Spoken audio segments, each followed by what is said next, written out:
Hey folks, welcome to Black Gumbo Southern Gardening. We're going to plant some seeds today for our winter garden.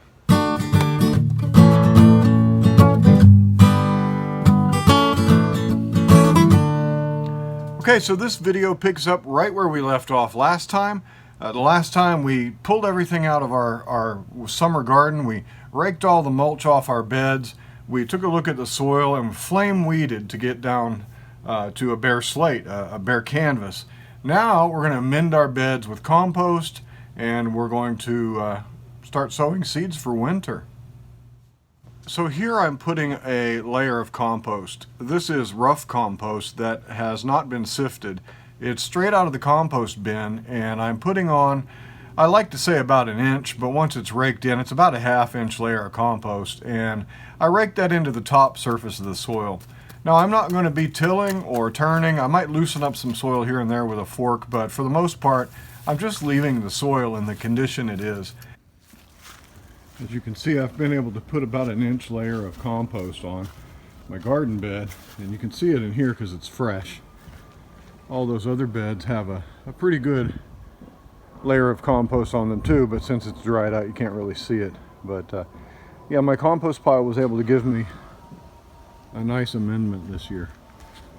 Now I've got this low area over here that I've begun to fill in, and I'm using some compost mixed with depleted potting soil from some of my pots. And so putting that depleted potting soil in there from plants that were not diseased adds a nice loamy material to the soil, and the compost added to it adds some amendment. So we should be good there. In fact, I'd say for the past 2 or 3 years I've been dumping depleted soil from my potted plants into my garden beds, and that helps keep them topped off.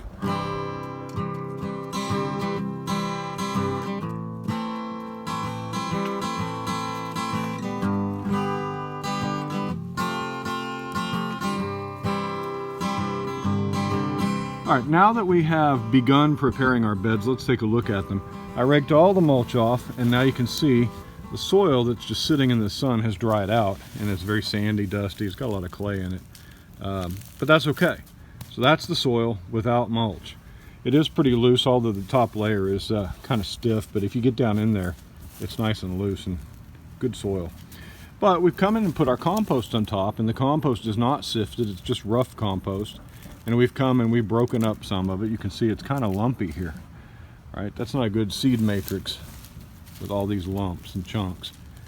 But never fear, we'll just evenly spread this out. And then what we're going to do, what I do, is I take my depleted potting soil, like this stuff here, and I spread it on top.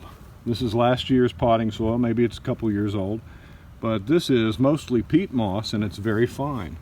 And so this is a perfect medium in which to plant seeds and sow all your crops. You can see there are sweet potato roots all throughout here. That's okay, that stuff will just compost in place.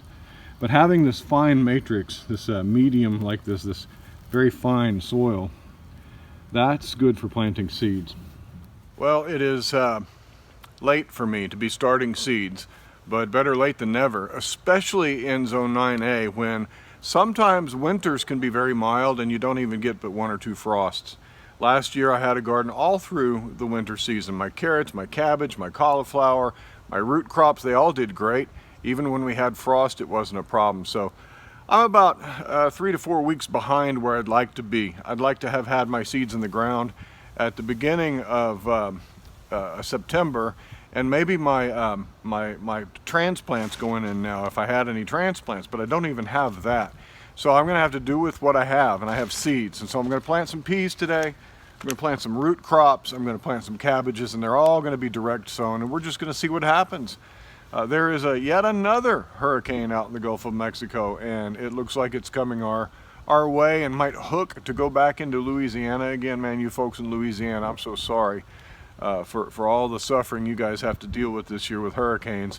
But as of right now, we don't know where it's going to go, but I'm going to plant anyway, because that's what kept me from planting before, was the fact that I had to clear out most of my garden for a potential hurricane, and it just grazed us, it missed us. So I'm grateful for that, but it also provided some setbacks. We're not going to do that. We're just going to go ahead and plant and go for it. First things first, we're going to plant some Amish snap peas. We're going to plant some improved Maestro peas, and we're going to plant some snow peas, these sugar and variety.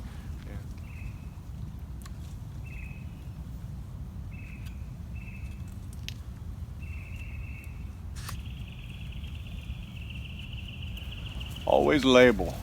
I've discovered after many trials, a pencil does not fade on your labels. I'm going to plant these Maestro peas first, and I'm just going to drop them in the hole about an inch deep, cover them over and water them in really well, and I'll come back and thin if I need to. Super simple. So real simple, I'm just dropping them in about 6-inch spaces, maybe 5-inch spacing, I don't know. Make sure we got the whole thing covered.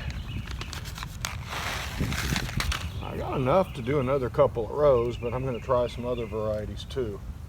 You know what? Let's make some more rows too. Why not?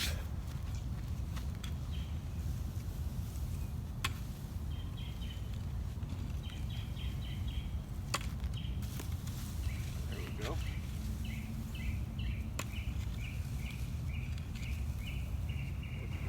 You see, I'm not really worrying too much about the spacing here, because you can always come back and thin.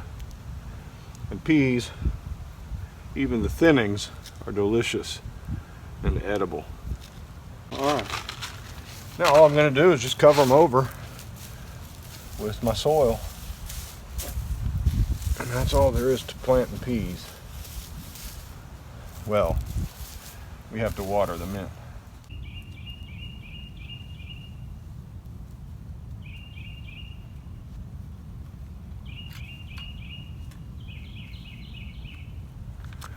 Now those peas we just sowed might require trellising, it says.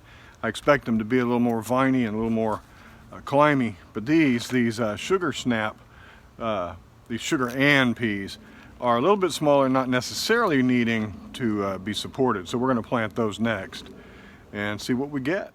All right, down on this end of the garden, we're going to plant some spinach, and I'm going to just plant this in this rather coarse soil. I'm just going to lay it on the surface, and then I'm going to spread some potting soil on top. This is pretty coarse. Most of this is pretty compact, but these roots will get through it.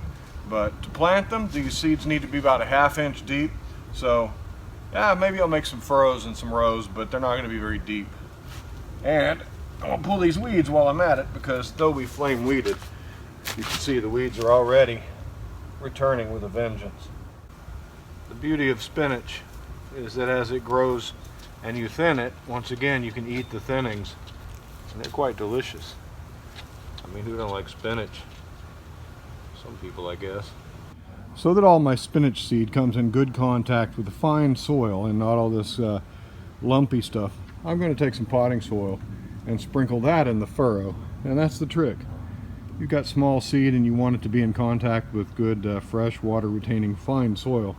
Either use something like potting soil or some very fine sifted compost and fill your furrow with that.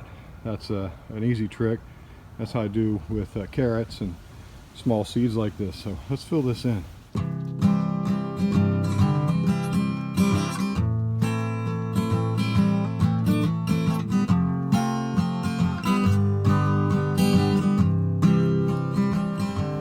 Now, I'm fairly certain that I've gone to all this work, that my neighbor's cat is going to come and dig in here and use it for his personal toilet. So the best case for me would be to cover this in a piece of mesh wire until the plants start to come up. Problem is, I don't have any anymore. It's all rusty. So for now, we're just going to have to see what happens. There's one thing we really like to grow each year, it's carrots. And so we're going to grow these red cord Chantenay. We're going to grow a bunch of those. We're going to grow some oxheart carrots.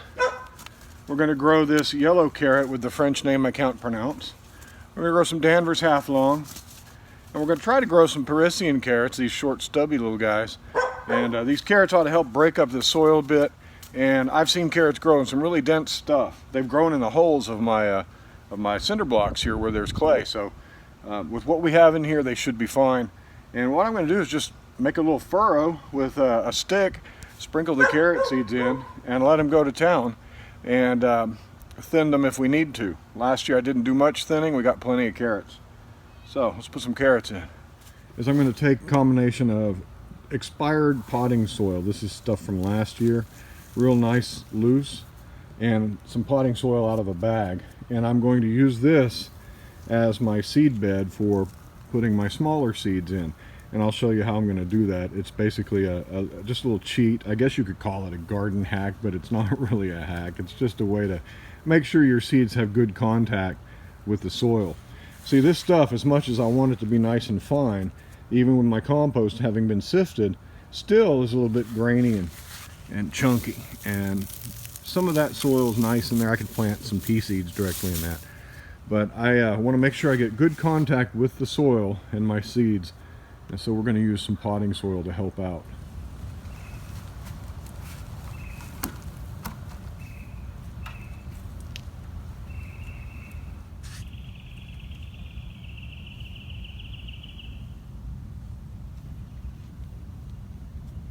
Now my soil here is pretty soft because this is the part of the garden where I've backfilled with expired potting mix to top off my garden. There's a lot of compost in here too.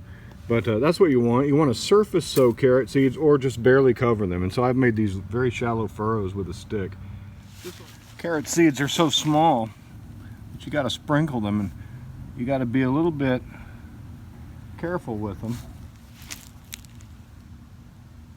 because it's easy to get a whole lot of carrot seeds into one spot. So I go pretty quickly over my trench, just like so. And that right there is a whole seed pack. I'm glad I bought 2 of them. Now some people will do all kinds of tricks to get their carrots nicely spaced, put them on tape, make a paste with gel. I don't do that.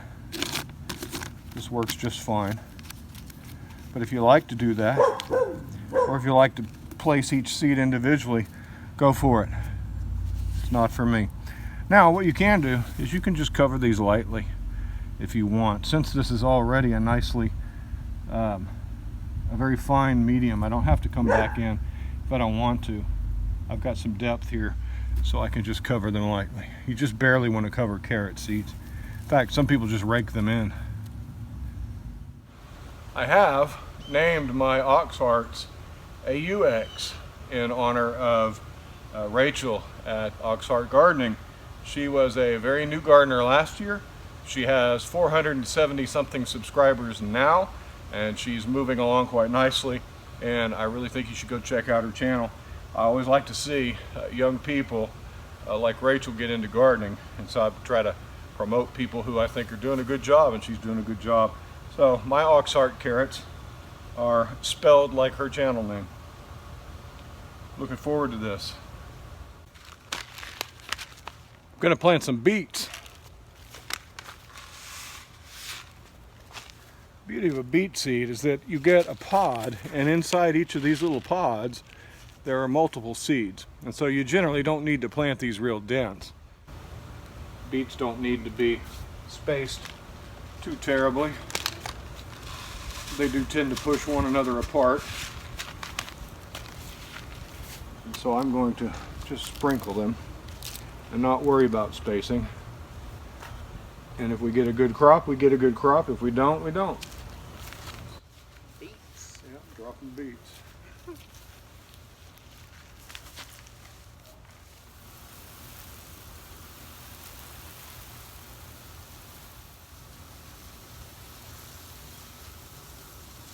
Okay, so now we have our spinach, our beets, our peas, and our carrots sown. Half the garden is sown for winter. That makes me real happy. I'll do the rest of it tomorrow just because I can. I'm tired and done enough for today. So that's our video today. Join us on part 2 of planting our winter garden coming up soon. But for now, if you haven't subscribed already, please do. We really appreciate it if you subscribe to our channel. And like us on Facebook, follow us on Instagram, and we'll talk to you next time. Happy gardening.